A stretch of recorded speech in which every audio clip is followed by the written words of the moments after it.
Vote cast कर दिया आपने, अब कैसा महसूस कर रहे हैं? देखिए बहुत शानदार महसूस कर रही हूँ कि मैं समझती हूँ कि भव्य का ये सौभाग्य है कि उसको आदमपुर हल्के की सेवा करने का मौका मिल रहा है और मुझे पूरा विश्वास है कि ऐतिहासिक जीत आदमपुर हल्का आगे दर्ज करने जा रहे हैं। तीसरी पीढ़ी है, आपको मन में किस तरह का ख्याल आता है? मतलब कौन से बड़े मुद्दे आप देखते हैं कि तीसरी पीढ़ी को आप मैदान में अगर लेके आते हैं तो भरोसा कितना है जनता पर?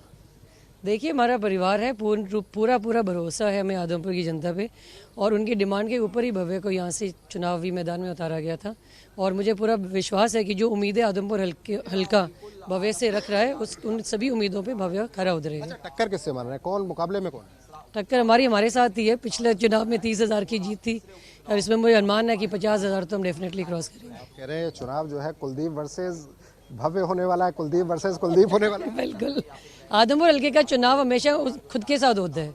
उनका यही प्रयास रहता है कि हम पिछले चुनाव को और बेहतर तरीके से नेक्स्ट चुनाव को हम कैसे और बेहतर करवाएं।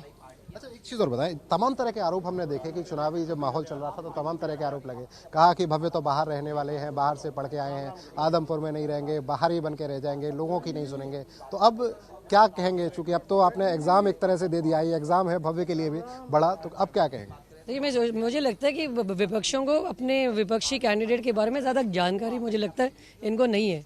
बाहर तो दीपेंद्र हुड्डा भी पढ़ा है, बाहर दुष्यंत चौटाला भी पढ़े हैं और बाहर भव्य बिश्नोई भी पढ़े 3 साल के लिए। तो कौन सी बड़ी बात है?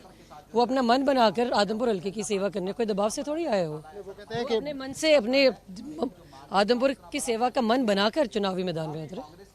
वो कहते हैं कि इसके बाद रहेंगे नहीं, अगर जिता दिया तो इसके बाद सेवा नहीं करेंगे, इलाके में दिखाई नहीं देंगे। तो कौन सा क्या जयप्रकाश रहेगा? वो तो पिछली बार तो 2009 में आया था, तो 13 साल बाद शक्ल दिखा रहा है।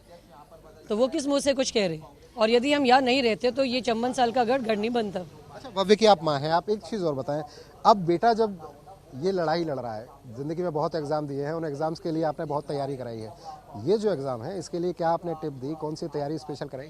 देखिए मुझसे ज़्यादा एक्सपीरियंस है उसको, क्योंकि वो स्कूल से ही वो पॉलिटिक्स में रहा है, स्कूल का हेड बॉय रहा है, कॉलेज का हेड बॉय रहा है और स्टडीज़ में अव्वल रहा है, स्पोर्ट्स में अव्वल रहा है और बहुत कम उम्र से राजनीति में वो सक्रिय है। वो जीएसओ का भी बहुत एक्टिवली इन्वॉल्व था उसमें। तो ये कोई इसके लिए नई बात नहीं है और पिछला लोकसभा चुनाव का भी उसको एक्सपीरियंस है।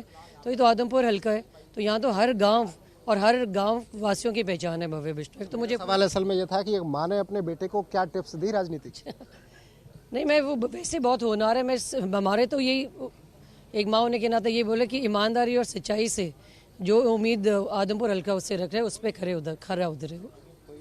साफ तौर पर आपने सुना, भव्य की मां है और साफ तौर पर कह रही हैं केवल एक सीख दी है और वो सीख ये कि पूरी तरह से ईमानदारी के साथ जनता की सेवा करनी है और उम्मीद ये कि अब जब चुनाव हो रहा है तो इस चुनाव में पूरी तरह से भव्य बिश्नोई जीतेंगे।